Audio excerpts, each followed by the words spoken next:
kehadiran Nabi itu tidak mesti secara fisik. Karena kalau secara fisik gak adil. Nabi cuma hadir 14 abad yang lalu secara fisik. Karena itu yang dimaksud ayat ini tentu kehadiran Nabi secara batin juga. Bagaimana menghadirkan Nabi secara batin? Ya melakukan majelis-majelis seperti ini, membacakan maulid Nabi Muhammad SAW, sehingga kata Sayyid Muhammad bin Alwi Al-Maliki, tidak dibacakan maulid Nabi Muhammad SAW kecuali Nabi hadir di tempat itu. Kecuali Nabi hadir di tempat itu. Ada satu majelis gak percaya, masa Nabi hadir beneran? Gak percaya, bikin majelis di tengah-tengahnya ditutup, dikasih pasir. Kemudian setelah dibacakan maulid dibuka, ternyata pasirnya banyak injekan kaki, dan itu injekan kaki dari Rasul Shallallahu Alaihi Wasallam bersama keluarganya, sahabatnya, dan orang-orang saleh. Nabi hadir. Assalamualaikum warahmatullahi wabarakatuh.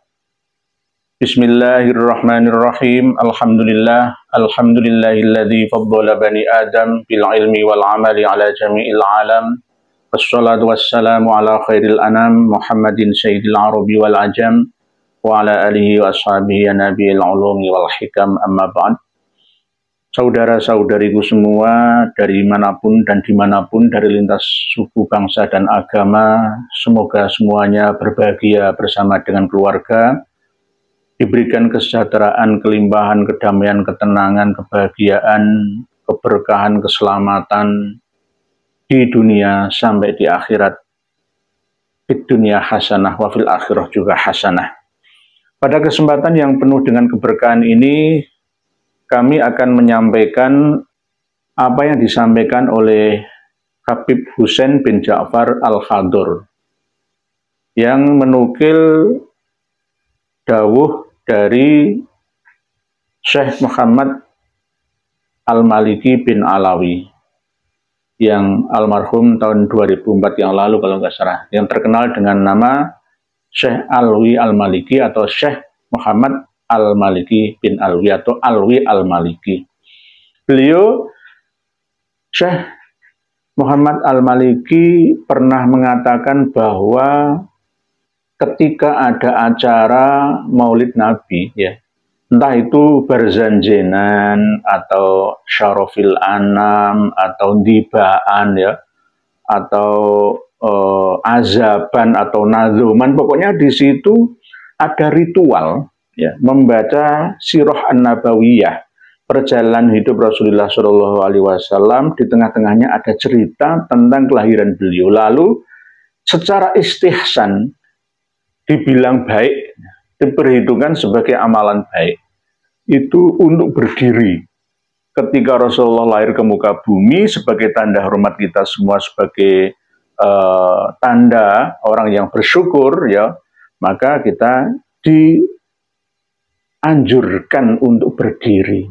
Mahallul qiyam ya Nabi salam alaika, ya Rasul salam alaika, ya Habib salam alaika, salawatullah alaika.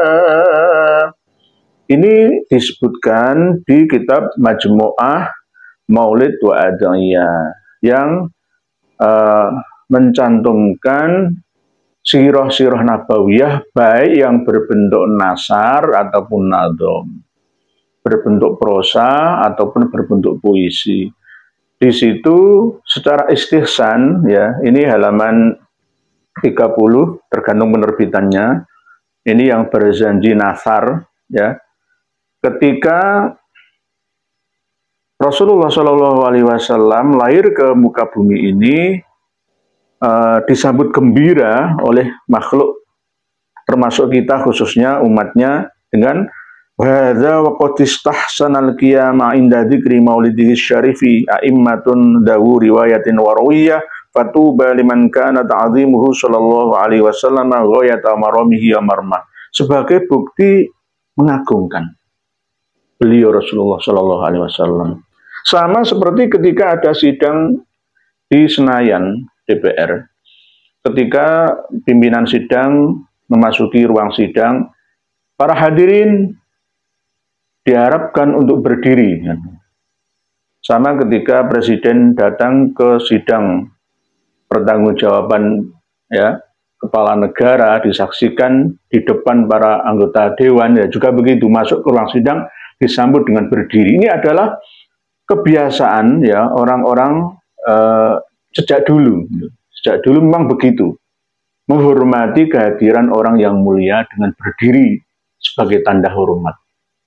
Nah, ini termasuk istihsan, ya, termasuk dipandang baik ini. Bahkan di dalam kitab I'anatul Thalibin, juz 3 halaman 404 juga begitu. Disebutkan dibilang baik, sebaiknya. Nah, seketika masalah ini ditarik ke ranah tasawuf, ada tambahan lagi. Tambahannya apa? Yaitu menganggap bahwa rohnya Nabi kita Muhammad SAW itu rawuh ke lokasi di mana ada acara maulid diselenggarakan. Sufi kan suka mengarang.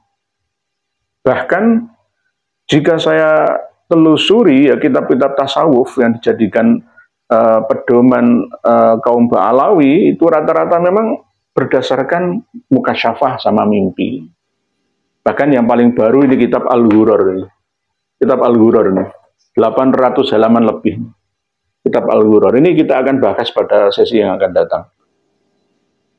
Kiai Imad yang sedikit guyon ya, kaum Ba'alawi itu menentukan nasab dengan berdasarkan mimpi, dibantah habis-habisan oleh para pendukung Ba'alawi. Ya, ini kita akan meluruskan nanti. Ini kitab Al-Ghuror, sudah ada di depan saya. Ini kitab tasawuf, sama seperti kitab Al-Burqa Al-Musyiqah. Ini juga kitab tasawuf, kitab sufi-sufi. Nah, kitab sufi itu pasti selalu nyeleneh dalam ajarannya. Ya, ada yang baik dan ada yang kurang baik menurut saya. Termasuk masalah mukasyafah itu. Di antara kitab-kitab sufi karangan Ba'alawi itu selalu memuja dan memuji golongannya sendiri. Yang mana walaupun keturunan dari Imam Abdullah atau Ubaidillah bin Ahmad Al-Abah bin Isa Ar-Rumi itu tidak seorang yang alim al-lamah, ya dia sanjung-sanjung sebagai al-alim al-lamah, al-izzud, al-faqih dan sebagainya. Terus dipuja dan dipuji terus. Itu namanya sufi. Nah, kita tarik ke ranah Maulid Nabi sekarang. Ketika diadakan acara Maulid Nabi sampai pada cerita tentang kelahiran Nabi, lalu semuanya berdiri, lah itu Kanjeng Nabi katanya rawuh. Kalau menurut saya tidak berlebihan seperti itu. Apakah saya juga melakukan Maulid Nabi? Iya, tapi tidak wajib. Kadang saya lakukan, ya kadang tidak. Yang penting saya tetap membacakan sholawat kepada Nabi kita Muhammad SAW. Ketika saya ada undangan atau di pesantren mengadakan Maulid Nabi, ya saya ikut mengadakannya. Karena memang saya latih anak-anak kami untuk mencintai Nabinya. Tapi tidak sampai berlebihan, cukup dengan membaca sirah atau khulasoh sejarah Rasulullah dengan meniru, meneladani beliau sebagai uswah yang hasanah, ya, dan menjalankan apa yang menjadi perintah-perintah dari beliau. Terus tidak saya sampaikan bahwa pas Maulid Nabi kita berdiri itu Rasulullah hadir. Saya tidak mengatakan seperti itu. Banyak sekali acara-acara ini diselenggarakan di kampung-kampung gitu. Pas bulan Maulud atau Rabiul Awal, mulai tanggal 1 sampai tanggal 12 malam puncaknya itu biasanya giliran bahkan 1 bulan keliling ke rumah, dari rumah ke rumah, 1 RT, 1 RW begitu. Jadi ada cerita yang ditambah-tambahi seperti itu. Rasulullah hadir di rumah masing-masing. Man azama maulidi kuntu syafi'an lahu yaumal qiyamah. Ada dalil-dalil baru lagi yang dijadikan sebagai landasan dalam acara tersebut. Saya tidak berlebihan seperti itu. Maulid Nabi, mencintai Nabi, membaca sirah an-nabawiyah, membaca sholawat Nabi cukup. Nah, ketika ini disampaikan oleh Habib Husain bin Ja'far Al-Habor, ya, mengutip dari ucapan dari Sayyid Muhammad Al-Maliki bin Alawi, ini berlebihan menurut saya. Sampai dibuktikan dengan cara Di tengah-tengah acara tersebut disiapkan pasir, ditutup, lalu pasir itu ada jejak kaki Nabi Shallallahu Alaihi Wasallam. Ini yang namanya berlebihan, hulu namanya. La taghlu fi dinikum. Ini hulu. Wah, kalau yang bener rawuh di situ jejak kaki Nabi, betul-betul Nabi kita Muhammad Shallallahu Alaihi Wasallam, nggak masalah. Kalau tidak, ini yang bermasalah. Bila tidak dicerna dengan seksama ucapan saya ini, maka saya akan dituduh, nggak percaya dengan mukasyafah, tidak percaya dengan karomah. Pasti menuduh seperti itu. Tidak seperti itu. Yang hadir itu adalah roh, ya, nur nabawiyah, nur Muhammad nabawiyah. Ketika disebut, maka ada elektromagnetik, atomik dan subatomik yang rawuh secara berbentuk molekul-molekul yang tak terlihat oleh mata telanjang kita, yang akhirnya itu menjadi sebuah energi kebaikan gitu loh. Kita membaca sholawat 1 kali, Allah memberikan rahmat 10 kali, begitu loh maksudnya. Tapi kadang-kadang disertai dengan cerita-cerita klasik, klinik, mistik. Wah, rawuh itu. Kalau benar-benar ya rawuh itu Kanjeng Nabi secara fisik, ya, 3 dimensi, ya kan nggak mungkin lah, ya nggak mungkin. Terus itu jejak kaki siapa? Ya mungkin arwah al-muqaddasah. Arwah al-muqaddasah itu bisa berbentuk, kalau bahasa Arabnya ruh itu nafas, ya. Kalau bahasa Melayunya ya jiwa atau sukma. Mungkin dari kalangan para habib yang sudah meninggal dunia rawuh itu juga bisa. Dimensi penghuni dimensi ke-5, ke-6, ke-7, ke-8, 9. Gitu. Rawuh ke situ karena seneng ada acara-acara maulid. Itu juga bisa. Tapi secara ngawuriyah, ya, secara ngawur ditafsiri itu Kanjeng Nabi yang rawuh. Inilah yang membuat kita ini memahami ilmu tasawuf. Dunia sufi ini amburadul. Tidak ada patokan yang jelas itu. Sebenarnya toh kalau itu benar-benar pengalaman spiritual pribadi, individual seseorang, ya silahkan, tapi jangan disampaikan kepada orang lain. Kecuali orang lain itu sama-sama levelnya, sama-sama pemahamannya. Kalau orang lain itu awam, ya, masyarakat awam, umum, maka tidak boleh. Tidak boleh. Itu pengalaman pribadi, pengalaman spiritual pribadi. Saya toh misalkan saya juga mengalami hal seperti itu, saya tidak akan menyampaikan kepada panjenengan semua karena itu tidak layak. Itu sama dengan aib saya. Masa aib saya obral kemana-mana. Atau mungkin ada tujuan lain supaya saya ini dikultuskan oleh orang yang saya berikan informasi tentang kelebihan saya, tentang keistimewaan saya, tentang karomah maunah saya. Kan nggak perlu seperti itu. Jadi kembali ke bahasan tentang yang disampaikan oleh Habib Husain bin Ja'far Al-Khaddar. Bahasanya, ya, lisannya itu terlatih, gitu, terlatih. Terus menyampaikan semacam video yang jenengan lihat tadi itu. Apakah itu benar? Saya berdasarkan ilmu torekoh yang saya tekuni sejak umur 20 tahun yang lalu sampai hampir kepala 5 ini, bahwa itu tidak benar. Itu nanti pasirnya akan dijadikan sebagai zimat, karena itu bekas kaki, ijaan-pijaan kaki Rasulullah Shallallahu Alaihi Wasallam.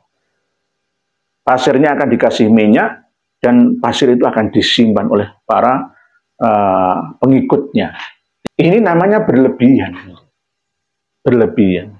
Kalau mau mengadakan maulid Nabi, ya maulid Nabi gitu aja. Kalau seneng Kanjeng Nabi, membaca sholawat Nabi, membaca sirah Nabawi, cukuplah begitu. Sedang-sedang sajalah. Sejak kecil saya itu sudah bukan tibaan, dulu itu berzanjenan. Saya senang, tapi saya tidak berlebihan. Karena tradisi NU, Ahlussunnah wal Jamaah, ala NU ya memang seperti itu. Tapi kalau sudah dibumbui dengan khurafat, dengan cita-cita mistik, klinik, klasik seperti ini yang lebih berbahaya lagi. Nanti akan ditambah-tambahi lagi. Jadi standarisasi sufi itu tidak jelas. Gitu. Tidak ada patokan pakem yang pasti. Oleh sebab itu jangan berlebihan. Memuji Rasulullah Shallallahu Alaihi Wasallam, menyanjungnya itu pun tidak boleh berlebihan. La tutruni kama atratin nasara Isa bin Maryam, fa innama ana abdun faqulu abduhu wa rasuluh. Janganlah kalian memujiku, mengagungkanku berlebihan seperti orang-orang Nasrani mengagungkan Isa bin Maryam. Aku ini hanya seorang hamba, maka katakanlah abduhu wa rasuluh.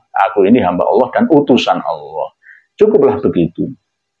Dijelaskan lagi oleh Allah dalam surat Al-Kahfi terakhir. Qul innama ana basyarum mislukum yuha ilayya annama ilahukum ilahu wahid faman kana yarju liqa'a rabbih falyamal amalan shalihan wa la yusyrik bi ibadati rabbih ahad. Cukuplah.